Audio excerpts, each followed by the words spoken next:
Hi guys. तो इस video में मैं बात करूंगा तीन एनबीएफसी के बारे में जिसका क्वार्टरली बिजनेस अपडेट आया है वीकेंड में। तो तीन एनबीएफसी है, एक है क्रेडिट एक्सिस ग्रामीण, दूसरा है एलएनटी फाइनेंस और तीसरा जो है जो कि एक नया कंपनी है वो है ऑन ईएमआई टेक्नोलॉजीज। ठीक है। तो क्रेडिट एक्सिस ग्रामीण के बारे में बात करते हैं पहले। तो क्रेडिट एक्सिस ग्रामीण तो एक एमएफआई प्लेयर है, माइक्रो फाइनेंस का एक लेंडर है। तो इसका जो बिजनेस मॉडल है वो है कि ये जो ग्राम के जो जो विलेज के जो वोमेन्स होते हैं उसको जो है अनसिक्योर्ड जो लेंडिंग होता है वो करते हैं। ठीक है। मेनली जो है वोमेन को ही करते हैं, मेल को भी होता है लेकिन वोमेन को ही ज़्यादा होता है। एक जो ग्रुप लेंडिंग जो कॉन्सेप्ट है तो वही ये करता है। ठीक है। तो अगर इनका जो अपडेट आया है वो देखे तो इनका एयूएम इस क्वार्टर में ग्रो किया है 16% से। 16% से इस क्वार्टर में ग्रो किया है। तो मैं बोलूँगा कि हाँ, एमएफआई का जो साइकिल चल रहा है जो कि एक पॉजिटिव साइकिल है। हम अगर देखें तो लास्ट 2-3 सालों से जो एक नेगेटिव साइकिल चल रहा था तो वो एक यहाँ पर एंड होता हुआ दिख रहा है हमको। क्योंकि पिछले भी जो क्वार्टर था उसमें भी इनका जो एवीएम ग्रोथ था वो भी 14% के लगभग था। उसके पहले जो है हम अगर देखें तो बहुत सारे क्वार्टर उन्होंने डिग्रो किया अपने जो बुक है उनको। फिर आस्ते आस्ते जो है Q3 FY26 के बाद से जो है एवीएम में जो एक्सेलरेशन वो हमें दिख रहा है। और और भी जो एमएफआई प्लेयर्स है, बैंक का भी जो अपडेट आया है वो तो अच्छा ही है मोटा मोटी करके। तो एवीएम का ग्रोथ जो है वो 16% है जो कि अच्छा ही बोलूँगा मैं। इतना बहुत बड़ा तो एक बुक नहीं है इनका, लेकिन हाँ, थोड़ा मोड़ा जो है मीडियम साइज का इनका जो बुक है 30,000 करोड़ का, उसमें 16% का ग्रोथ वो तो ठीक ही है। और हमें तो पता ही है Q1 में जो जियोपॉलिटिकल जो इश्यूज चल रहा था उसके वजह से भी इनका जो बिजनेस है थोड़ा बहुत तो इफेक्ट होगा ही होगा। वो तो बहुत ही लाजमी बात है क्योंकि ये तो अनसिक्योर्ड लेंडिंग है। तो लेंडर को भी थोड़ा मोड़ा जो है कॉशन रखना पड़ता है। तो अगर हम डिसबर्समेंट में भी देखें तो डिसबर्समेंट इस क्वार्टर में 12% से ग्रो किया है। तो पिछला जो क्वार्टर था उसमें डिसबर्समेंट लगभग 30% के बराबर ग्रो किया था, लेकिन इस क्वार्टर में 12% के लगभग ग्रो किया है।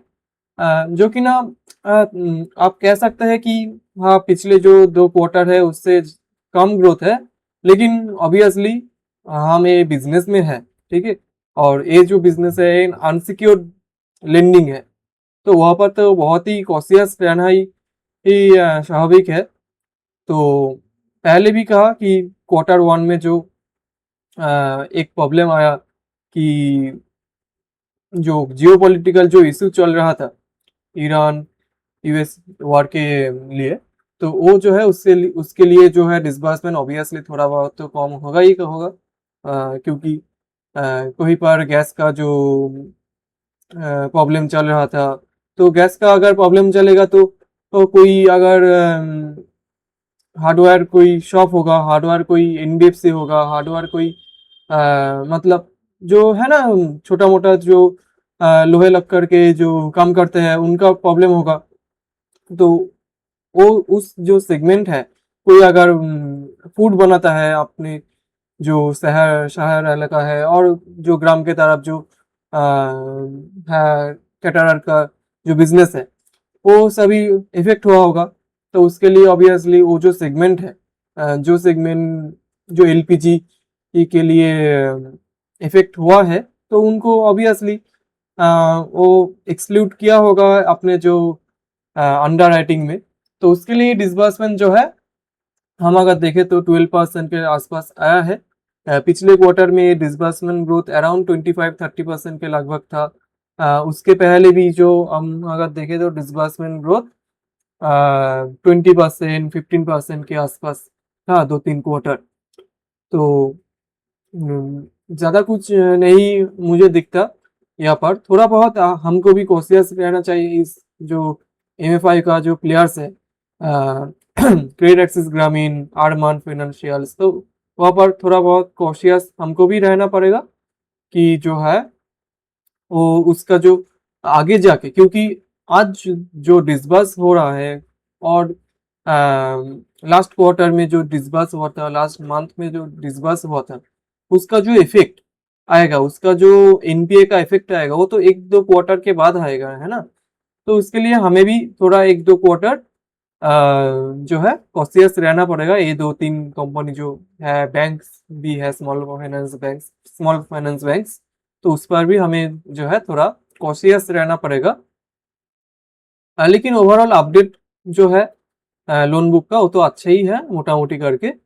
अगर हम एसेट क्वालिटी भी देखें तो एसेट क्वालिटी भी अगर देखें तो पार 0+ जो है, तो वो भी इम्प्रूव ही किया है क्वार्टर ऑन क्वार्टर। और ईयर ऑन ईयर भी देखे तो इम्प्रूव ही करेगा, ठीक है।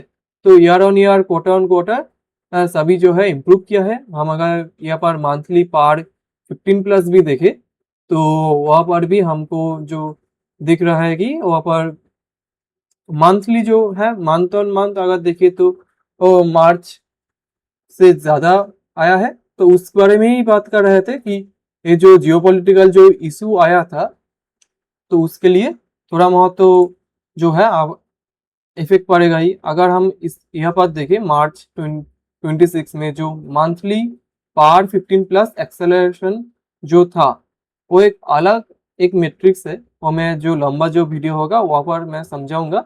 यहाँ पर जो है एक्सेलरेटेड वे पे हमको दिखाई पड़ता है कि कहाँ पर जो एयूएम है उसमें जो कितना मंथली पार 15+ आ रहा है, ठीक है।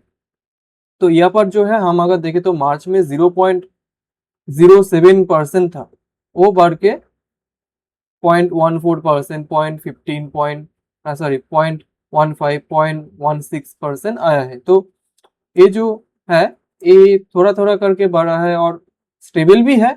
आगे जाके हमारा जो तो अनुमान है कि ये जो है ये इम्प्रूव करेगा, ठीक है। क्योंकि जो क्रूड ऑयल का जो प्राइस आया है, प्राइस जो है अभी 70-75 की आसपास ही है। तो आगे जाके मुझे जो लगता है कि ये जो नंबर है ये आगे जाके 2-3 मंथ लगेगा जरूर, क्योंकि एक प्रॉब्लम होता है तो एक मंथ का जो प्रॉब्लम होता है उसके लिए एनबीएफसी को 4-5 जो क्वार्टर है उस इफेक्ट होता है, ठीक है। तो यहाँ पर 1 मंथ 2 मंथ का जो प्रॉब्लम चल रहा था, तो उसके लिए ऑब्वियसली ये जो प्रॉब्लम होगा, तो ये 3-4 मास जो है, 3-4 महीना जो है, वो तो लगेगा ठीक होने में फिर से। लेकिन उतना ज़्यादा मुझे नहीं लगता कि उतना ज़्यादा प्रॉब्लम की कोई बात है, क्योंकि अगर हम ईयर ऑन ईयर भी देखें यहाँ पर जहाँ पर जिन लेवल में था ये, उस लेवल से बहुत ही नीचे ही है अभी भी। तो थोड़ा बहुत कॉशियस रहना पड़ेगा, यही जो बात है। यहाँ पर भी हम देखें तो जो यहाँ पर स्टेट वाइज जो नंबर आया है पार 0+, पार 90+, वो भी इम्प्रूव ही किया है। हाँ, आगे जाके थोड़ा बहुत आई थिंक ये जो है थोड़ा डिटोरिएट करेगा, क्योंकि जो ये जो नंबर होता है ना एसेट क्वालिटी का, वो नंबर थोड़ा लेट आता है हर बार।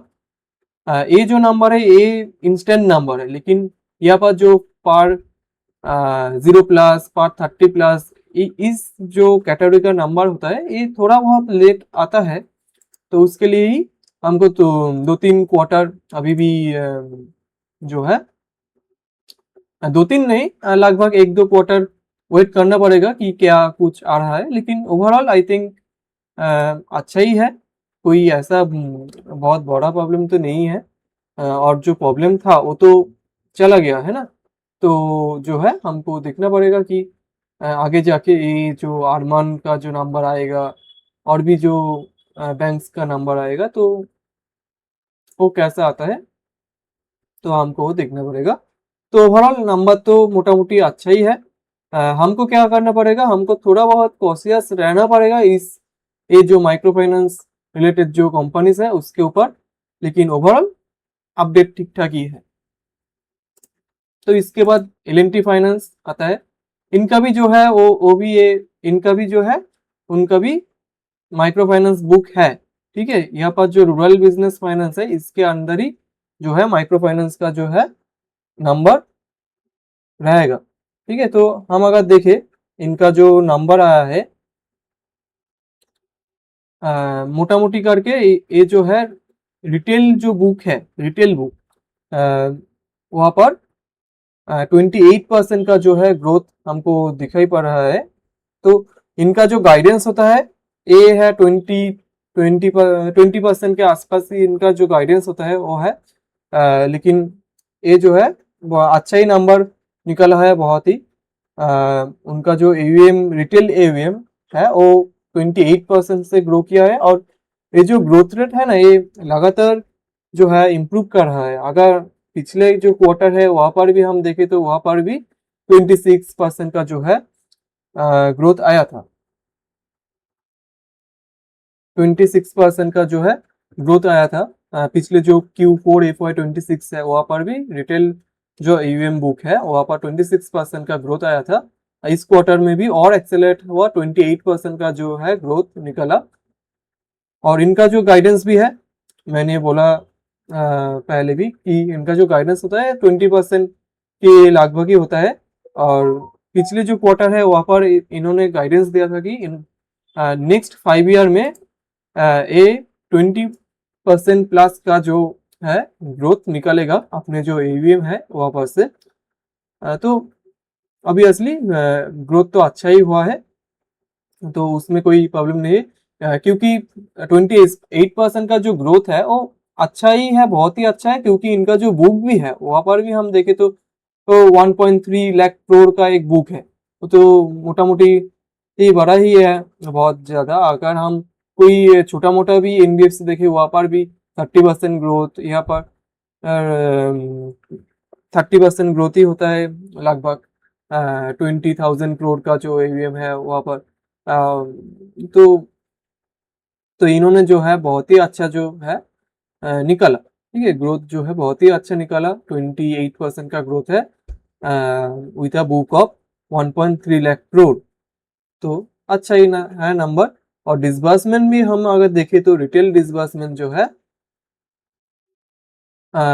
वो इस क्वार्टर में 36% से ग्रो किया है, जो कि अच्छा ही है। मैं बोलूँगा पिछले जो क्वार्टर था वहाँ पर 62% से ग्रो किया था। 62% तो बहुत ही एक वन टाइम चीज़ है। तो 36% का ग्रोथ भी बहुत ही अच्छा ग्रोथ है।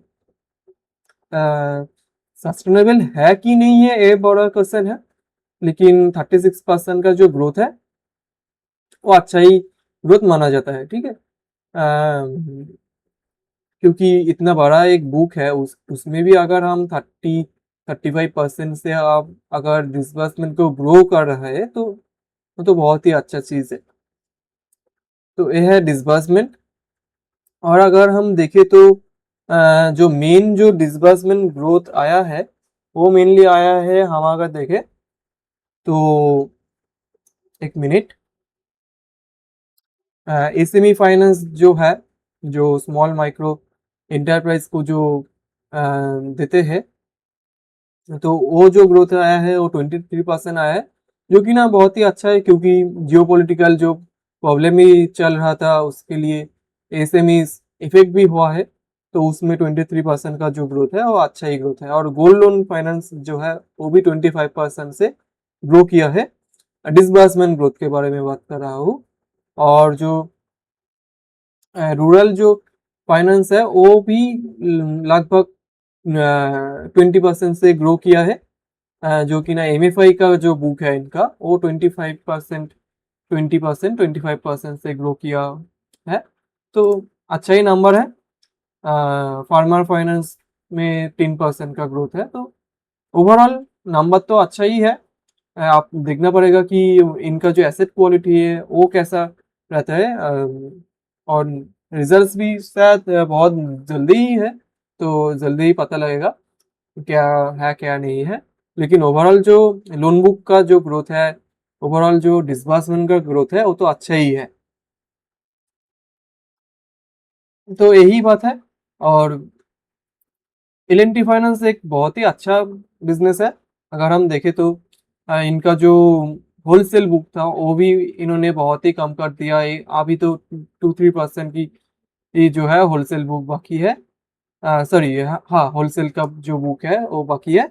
बाकी 98% जो है अभी तो ये जो एल फाइनेंस है, ये तो रिटेल फाइनेंसिंग ही करता है, ठीक है। तो बहुत ही अच्छा एक एनबीएफसी है एल फाइनेंस। ओवरऑल जो ग्रोथ है वो भी बरकरार है, और गाइडेंस भी अच्छा ही है। हम अगर देखें तो पिछले जो क्वार्टर में मैनेजमेंट का गाइडेंस था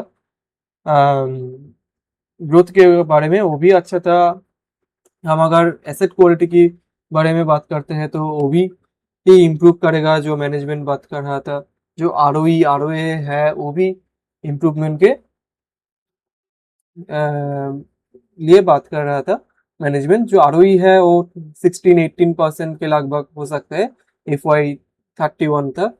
तो अच्छा ही है ओवरऑल जो है। अभी तो शायद आरओई का नंबर क्या होगा, अभी जो आरओई चल रहा है 11% है। तो अगर एक कंपनी जो है 11% का अभी आरओई है, और वो अगर 16% तक पहुंच जाता है, 18% चला जाता है, तो इनका जो रेटिंग है वो भी होगा। तो इस तरह से ही है ना, जो स्टॉक प्राइस जो बढ़ता है कि आरओई इम्प्रूव कर रहा है, जो ग्रोथ रेट है वो भी अच्छा ग्रोथ रेट है। तो ऐसे ही एक कंपनी जो है, एक कंपनी का जो स्टॉक प्राइस है वो बढ़ता है। तो अच्छा कंपनी है। मैं कोई बाय एंड सेल रिकमेंडेशन नहीं दे रहा हूँ, मेरे पोर्टफोलियो में एल फाइनेंस है भी नहीं, लेकिन अच्छा एक एनबीएफसी है। तो नेक्स्ट जो कंपनी है वो ऑन ईएमआई टेक्नोलॉजीज है। ये जो है नया नया लिस्टिंग हुआ है एनएससी बीएससी में। तो अगर हम देखें तो इनका जो एयूएम है वो 33% से ग्रो किया है, ठीक है। सॉरी, एवीएम नहीं, इनका अगर हम देखें तो कस्टमर बेस जो है 33% से जो है इंक्रीज किया है, और एसेट अंडर मैनेजमेंट जो है वो लगभग जो है 60% से ग्रो किया है, ठीक है। तो बहुत ही अच्छा जो है नंबर आया है इनका। और इनका जो अगर बिजनेस मॉडल भी बोले तो इनका जो बिजनेस मॉडल है वो मेनली है पर्सनल लेंडिंग में, ठीक है। पर्सनल लोन जो है, पर्सनल लोन जो हम इधर उधर से जो ऐड देखते हैं ये पेटीएम में, गूगल पे में, वही जो बिजनेस है वही है पर्सनल लोन का। और वो तो अनसिक्योर्ड एक सेगमेंट है, और उसके वजह से ही उन्होंने जो है लोन अगेंस्ट प्रॉपर्टी का जो एक सेगमेंट भी चालू किया है। ये जो है सिक्योर्ड लेंडिंग है।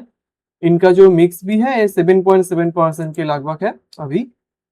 और जो है ये लोन अगेंस्ट प्रॉपर्टी को बहुत ही अच्छे तरीके से ग्रो कर रहा है, जिसके वजह से ओवरऑल जो स्टेबिलिटी भी होता है एक कंपनी का, एक एनबीएफसी का, उनके जो एसेट क्वालिटी है वो भी आता है, ठीक है।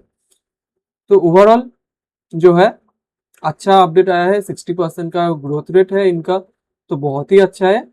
पता नहीं इनका जो एसेट क्वालिटी आएगा तो क्या आएगा, वो तो बिजनेस का जो रिजल्ट आया है उसके बाहर आने से ही हमको पता लगेगा। लेकिन ओवरऑल जो हम अगर देखें तो एसेट अंडर मैनेजमेंट जो है 60% से ग्रो किया है।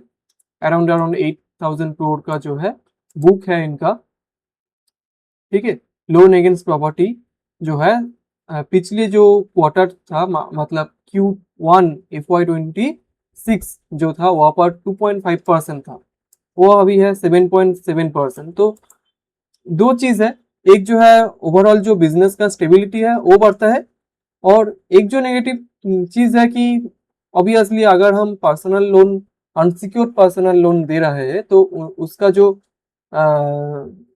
यील्ड है वो थोड़ा वो बहुत ही ज्यादा होता है। अराउंड 20-25% का एक यील्ड होता है अगर हम पर्सनल लोन के बारे में बात करें। लेकिन लोन अगेंस्ट प्रॉपर्टी जो है वो अराउंड अराउंड 13-15% के लगभग ही होता है। ठीक है, तो वहां पर जो है थोड़ा बहुत जो पोर्टफोलियो का जो यील्ड है वो घटेगा, लेकिन जो पोर्टफोलियो का जो स्टेबिलिटी है एसेट क्वालिटी में वो बढ़ेगा। ठीक है, तो ये जो है ये चीज है, हमको ये देखना पड़ेगा। लेकिन ओवरऑल एक अगर बिजनेस स्केल करता है तो उनका जो एसेट क्वालिटी का जो चीज भी है, एसेट क्वालिटी भी है, वो भी स्टेबिलिटी रहना, वो स्टेबल रहना चाहिए। ठीक है, तो जो है मैं अगर कहूँगा कि ये जो एलएपी लैब का जो पोर्शन भी इन्होंने स्टार्ट किया है वो तो मेरे लिए अच्छा ही होगा। मेरे मेरे जो मानना है कि अच्छा ही है वो कोई बुरा चीज़ नहीं है। क्योंकि अगर हम देखें तो ऑब्वियसली एक जो साइकिल खराब होता है तो पूरा 3-4 जो है क्वार्टर, 1-2 साल तो ऐसे ही निकल जाता है। ठीक है, अगर कोई एसेट क्वालिटी का जो प्रॉब्लम हुआ सिक्योर लेंडिंग में तो 1-2 साल तो ऐसे ही निकल जाता है। जैसे जैसे हम पूना वाला फिनकॉप को भी देखे, हम अगर माइक्रो फाइनेंस साइकिल भी देखे, वो तो थोड़ा खराब हुआ साइकिल तो 1-2 साल तो ऐसे ही निकल गया इम्प्रूवमेंट इम्प्रूवमेंट के बारे में बात करते करते। ठीक है, तो जो है लैब जो है इनको हेल्प भी करेगा उस दिशा में जाने के लिए जहाँ पर जो है पोर्टफोलियो का जो स्टेबिलिटी है वो होगा। ठीक है, तो ये जो बात है अच्छा ही बात है, मेरे जो मानना है। तो और कुछ ज़्यादा अपडेट नहीं है यहाँ पर। तो इतना ही। ऑन ऑन ईएमआई टेक्नोलॉजीज जो है, और भी जो तीन और भी जो दो कंपनी में कवर किया उसका जो है पूरा डिटेल अपडेट जब आएगा, डिटेल अपडेट मैं करूंगा बिजनेस मॉडल के बारे में भी। और जो है कंपनी का रिजल्ट आएगा, कंपनी का जो मैनेजमेंट का कौन कॉल होगा, तो उस बारे में भी मैं बात करूंगा जब इनका जो रिजल्ट निकलेगा। तो ठीक है, आज इतना ही। तो थैंक्स फॉर वॉचिंग।